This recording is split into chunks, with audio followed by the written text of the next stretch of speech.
Hello friends, welcome to நாகுவின் சமையல். நம்ம இன்றைக்கி ரெஸ்டாரண்ட் ஸ்டைலில் வீட்டிலேயே வெஜ் பீஸா செய்ய போகிறோம். அது எப்படி செய்யுதுன்னு இப்போ பார்க்கலாம்.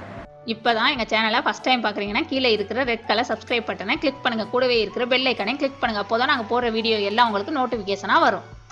இது செய்கிறதுக்கு ஃபஸ்ட்டு நம்ம ஈஸ்ட் ஆக்டிவேட் பண்ணணும். அதுக்கு நான் இந்த மாதிரி ஒரு கப் அளவுக்கு வெந்நீர் எடுத்திருக்கேன். இது மிதமான சூட்டில் இருக்கணும், ரொம்ப சூடு இருக்கக்கூடாது. அந்த மாதிரி பார்த்துக்கோங்க. கை வச்சோம்னா பொறுக்கிற அளவுக்கு இருக்கணும்.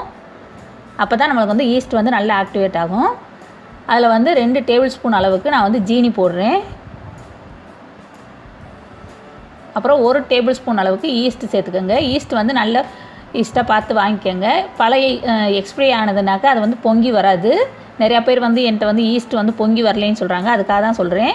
ஈஸ்ட் போட்டுட்டு அது ரெண்டையும் நல்லா மிக்ஸ் பண்ணிக்கோங்க. இந்த மாதிரி ஒரு ஸ்பூன் வச்சுட்டு, ஸ்பூனோ ஃபோர்க்கோ வச்சுட்டு மிக்ஸ் பண்ணிக்கணும். பண்ணிவிட்டு இப்போ இதை நல்லா மூடி போட்டுட்டு ஒரு 15 நிமிஷம் நம்ம ரெஸ்ட் பண்ணி வச்சிடணும். அப்போ தான் அது நல்லா பொங்கி வரும். இப்போ பாருங்கள், 15 நிமிஷம் ஆயிடுச்சு. நல்லா ஈஸ்ட் பொங்கி வந்திருக்குது. இந்த அளவுக்கு பொங்குனாலே போதும். இப்போ நான் 2.5 கப் அளவுக்கு மைதா மாவு எடுத்திருக்கேன். இந்த கப்பில் 2.5 கப் எடுத்தேன். இப்போ 1.5 டீஸ்பூன் அளவுக்கு நான் உப்பு சேர்க்குறேன். அதுக்கு இந்த உப்பு கரெக்டாக இருந்துச்சு. அடுத்து 2 டேபிள் ஸ்பூன் அளவுக்கு எண்ணெய் ஊற்றிக்கிறேன். ஊற்றிட்டு அந்த மாவை நல்லா மிக்ஸ் பண்ணிக்கோங்க. கை வச்சு தானே பிசையுங்க, அப்போ தான் சரியாக வரும். இப்போ நம்ம ஈஸ்ட் ஆக்டிவேட் ஆனால் அந்த தண்ணியை அதோட சேர்த்துக்கலாம். எல்லா தண்ணியும் அப்படியே சேர்த்துருங்க, சரியாக இருக்கும். அந்த தண்ணி சேர்த்தோம்னாக்க சேர்த்துட்டு இப்போ நல்லா கை வச்சு நல்லா பிசையணும். அதுவை மாவை கையில் ஃபஸ்ட்டு ஒட்டிட்டு தான் வரும். இப்போ அதை ஒரு கவுண்டர் டாப்பில் மாற்றிக்கலாம். அதில் லேசாக மைதா மாவு தூவிக்கங்க. ஏன்னா அப்போ தான் ஒட்டாமல் இருக்கும். அதுக்காக இந்த மாதிரி அந்த மாவை நம்ம பிசைஞ்ச மாவை இப்போ அந்த கவுண்டர் டாப்பில் நான் சேர்த்துட்டேன்.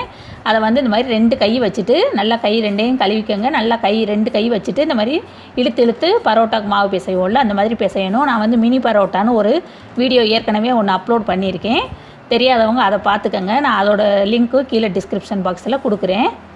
அதில் நான் எப்படி இந்த மாவு இழுத்து பிசையணும்னு சொல்லியிருக்கேன்.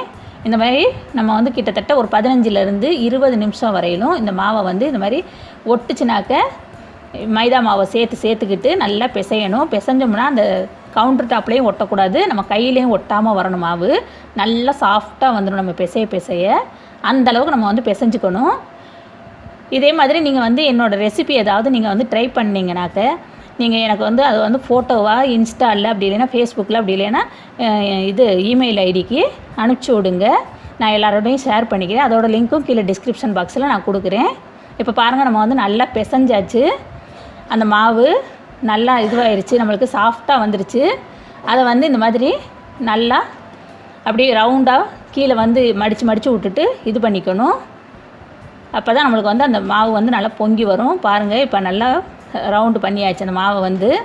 இப்போ இந்த மாதிரி ஒரு தட்டு எடுத்திருக்கேன்னா அதில் லேசாக எண்ணெயை தடவிக்கலாம். மாவு சாஃப்டாக வரும். அதை வச்சே நம்ம கண்டுபிடிச்சிடலாம் நல்லா பிசைஞ்சாச்சுன்னு.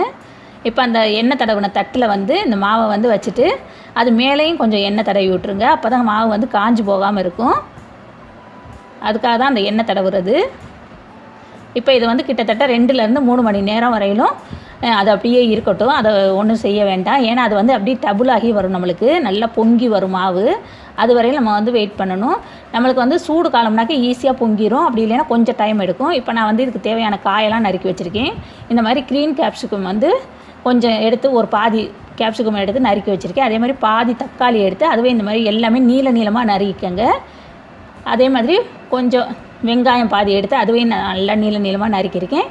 அப்புறம் ப்ரொக்கோலி கொஞ்சம் இந்த மாதிரி சின்ன பீஸாக கட் பண்ணி வச்சுருக்கேன். எல்லாமே நல்லா கழுவிட்டு நறுக்கிக்கங்க. எல்லா காயுமே நம்மளுக்கு என்னென்ன வெஜிடபிள்ஸ் தேவைப்படுமோ அதை சேர்த்துக்கலாம். நான் இன்றைக்கி இதுதான் எடுத்திருக்கேன். மஷ்ரூமையும் இந்த மாதிரி சின்ன ஸ்லைஸாக எடுத்திருக்கேன். அப்புறம் ஆலிவ் காய் பச்சை கலர் தான் என்கிட்ட இருந்தது, அதுவும் கொட்டையோடு இருந்துச்சு. அதை எடுத்துகிட்டு இந்த மாதிரி நீளமாக நான் நறுக்கியிருக்கேன். ரவுண்டாக நறுக்கியே பாட்டிலில் கிடைக்கிது, க்ரீனு பிளாக்குன்னுட்டு. அதுவும் நீங்கள் வாங்கிக்கிட்டிங்கன்னா 2 கலரும் போட்டால் இன்னும் அழகாக இருக்கும். அப்புறம் அதோட கொஞ்சம் ரெட் கலர் கேப்சிகமும் நான் இந்த மாதிரி நீளமாக நறுக்கி எடுத்திருக்கேன். இது வந்து சாஸ் வந்து நான் வந்து வீட்டிலே செஞ்சது. இதோட லிங்க்கும் நான் வந்து கீழே டிஸ்கிரிப்ஷன் பாக்ஸில் கொடுக்குறேன். அந்த வீடியோவும் ஏற்கனவே அப்லோட் பண்ணியிருக்கோம். தெரியாதவங்க அதையும் பார்த்துக்கோங்க. இந்த சாஸ் வந்து நம்ம போட்டோம்னா தான் ரொம்ப ரொம்ப சூப்பர் டேஸ்ட்டாக இருக்கும் பீஸா. இப்போ அதில் வந்து 1/2 டீஸ்பூன் அளவுக்கு நான் வந்து பேசில் சேர்க்குறேன். அப்புறம் 1/2 டீஸ்பூன் அளவுக்கு ஆரிகானோ சேர்க்குறேன். அப்புறம் 1/2 டீஸ்பூன் அளவுக்கு சில்லி ஃப்ளேக்ஸ் சேர்க்குறேன். இதுவும் நான் வீட்டிலே செஞ்சது தான். நம்ம வந்து வரமிளகாயை வந்து வெயிலில் காய வச்சுட்டு 1-2 நுணுக்கி வச்சுக்கிட்டோம்னா அதான் சில்லி ஃப்ளேக்ஸு. இப்போ இது வந்து மிளகாப்பொடி வந்து கொஞ்சமாக தான் எடுக்கிறேன். ரொம்ப ரொம்ப கம்மியாக 1/4 டீஸ்பூன்லேயே பாதியை விட கம்மியாக தான் எடுத்திருக்கேன்.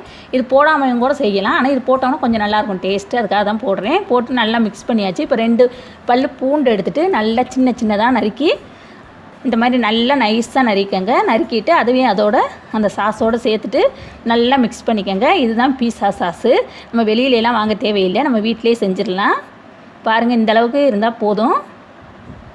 இந்த சாஸ் வந்து கரெக்டாக இருந்துச்சு எனக்கு இந்த மாவுக்கு. இப்போ பாருங்கள், மாவை வந்து நான் மூடி போட்டு பொங்க வச்சுருந்தேன். இப்போ பார்க்கலாம் நம்ம பொங்கியிருக்கான்னு. பாருங்கள் எவ்வளோ டபுளாகி வந்திருக்குன்னு. தட்டு ஃபுல்லாக வந்துடுச்சு. அதை வந்து இந்த மாதிரி கையை வச்சு நம்ம வந்து அமுக்கணுன்னாக்கா உள்ளார போயிட்டு அந்த மாவு வந்து அப்படி இதுவாகி வரணும். அப்போ தான் நல்லாயிருக்கும். இப்போ இந்த மாவை வந்து அப்படியே நம்ம வந்து வெளியில் எடுத்துடலாம். இப்போ கவுண்டர் டாப்புக்கு நான் மாற்றிட்டேன் அந்த மாவை. இப்போ இதை வந்து ஸ்க்ரேப்பர் இருந்துச்சுன்னா அதை வச்சுட்டு நம்ம வந்து கட் பண்ணலாம். ஸ்க்ரேப்பர் இல்லாததுனால நான் வந்து கத்தி வச்சு இந்த மாதிரி கட் பண்ணுறேன். கை வச்சு பிக்கக்கூடாது. கத்தி வச்சுட்டு இந்த மாதிரி கட் பண்ணோம்னா தான் அந்த உள்ளர மாவு பொங்கி வந்தது நம்மளுக்கு அப்படியே இருக்கும். இதை வந்து 2 பீஸாக கட் பண்ணிவிட்டு அதில் ஒரு பீஸை வந்து இந்த மாதிரி மடக்கிட்டு நம்ம வந்து தட்டில் வச்சு திரும்ப மூடி வச்சிடலாம், அது காஞ்சி போகாமல் இருக்கிறதுக்கு. இப்போ அதை தட்டில் வச்சு மூடியாச்சு. இன்னொரு பீஸை வந்து நம்ம அதே மாதிரி எடுத்து இப்படி சுற்றி இது பண்ணிக்கோங்க. அந்த மடக்கி விட்டு அந்த மாவை வந்து கீழே வந்து அழகாக ஃபோல்ட் பண்ணிக்கோங்க. அது வந்து கீழே வந்து எந்த பிசுறும் இல்லாமல் பார்த்துக்கோங்க. இப்போ நான் வந்து பீஸா பிளேட் எடுத்திருக்கேன். அதில் வந்து நல்லா எண்ணெய் தடவிக்கங்க. எண்ணெய் தடவிட்டு வச்சோம்னா தான் நம்மளுக்கு வந்து ஒட்டாமல் வரும். நல்லா சுற்றிலும் தடவிக்கங்க, ஓரத்துலையும் தடவிட்டு நடுவுலையும் தடவிக்கங்க. தடவிட்டு நம்ம வந்து அந்த மாவு வச்சுருக்கோம்ல, இந்த பாருங்கள் கீழே வந்து இந்த மாதிரி நல்லா ஒன்றா சேர்கிற மாதிரி வச்சுக்கணும். அந்த மாவை வந்து தட்டில் நடுவில் வச்சுட்டு இந்த மாதிரி விரலை வச்சு இப்படி இழுத்து தான் நம்ம வந்து பண்ணணும். பீஸாவுக்கு பண்ணுறப்ப அந்த விரல் வச்சு இழுக்க அந்த மாவு வந்து இழுத்துக்கிட்டு வரும். பாருங்கள் நான் எப்படி செய்கிறேன்னு. இதே மாதிரி நீங்கள் விரல் வச்சு பண்ணணும். அப்போ தான் நம்மளுக்கு வந்து நல்லா வரும். அதே மாதிரி ஓரத்தில் வந்து கொஞ்சம் கனமாக இருக்க மாதிரியும் நடுவில் வந்து கொஞ்சம் லேசாக இருக்க மாதிரியும் பார்த்துக்கோங்க. அந்த விரல் அந்த இது வந்து பதியணும் அந்த மாவில். அந்த அளவுக்கு அப்படியே நம்ம வந்து அமுக்கி விடுங்க. இது வந்து க்ரஸ்ட்டுன்னு சொல்லுவாங்க. இந்த ஓரத்தில் இருக்குது அந்த க்ரஸ்ட்டு வந்து இந்த அளவுக்கு பெருசாக இருந்தால் தான் நல்லாயிருக்கும். அப்புறம் செஞ்சதுக்கப்புறம் நம்ம வந்து ஒரு ஃபோர்க் வச்சுட்டு நடுவில் மட்டும்தான் குத்தணும். அந்த க்ரஸ்ட்டில் வந்து குத்திடக்கூடாது. இந்த இது ஓட்டை ஏன் போடுறோன்னாக்க நம்ம வந்து பீஸா செய்யல அந்த பீஸா வந்து உப்பிட்டு வராமல் இருக்கிறதுக்கு தான் இந்த ஓட்டை போடுறது.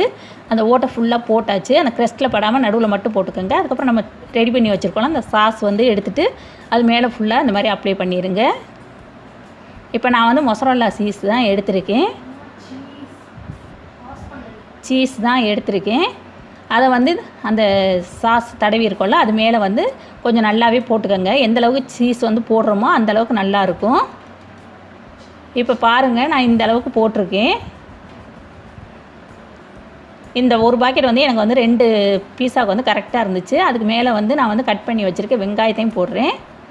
போட்டுட்டு நம்மளுக்கு எப்படி வேணாலும் நம்ம வந்து இந்த காய் வந்து வச்சுக்கலாம். நான் வந்து கொஞ்சம் இப்படி இந்த மாதிரி நீளமாக வைக்கிறேன். ஃபஸ்ட்டு பச்சை கொடை மிளகாயை வச்சுட்டு அடுத்தது சிகப்பு கொடை மிளகா வந்து இந்த மாதிரி நீளமாக வச்சுட்டேன்.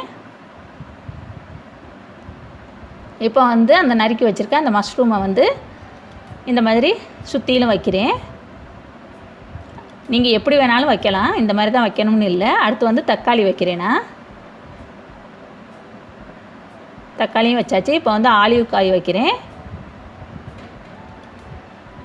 ஆலிவ் காயும் வச்சுட்டேன். இப்போ அடுத்து ப்ரொக்கோலி வைக்கிறேன். இப்போ எல்லாமே வச்சாச்சு பாருங்கள், எல்லா காயுமே வச்சாச்சு. இப்போ அது மேலேயும் கொஞ்சம் நம்ம சீஸ் போட்டுக்கலாம். இந்த மாதிரி நிறையா போட்டிங்கன்னா நல்லாயிருக்கும். இப்போ போட்டாச்சு பாருங்கள். இப்போ அவன் வந்து நான் வந்து 180 டிகிரிக்கு இது 10 நிமிஷம் வந்து ப்ரீ ஹீட் பண்ணி வச்சுருக்கேன்.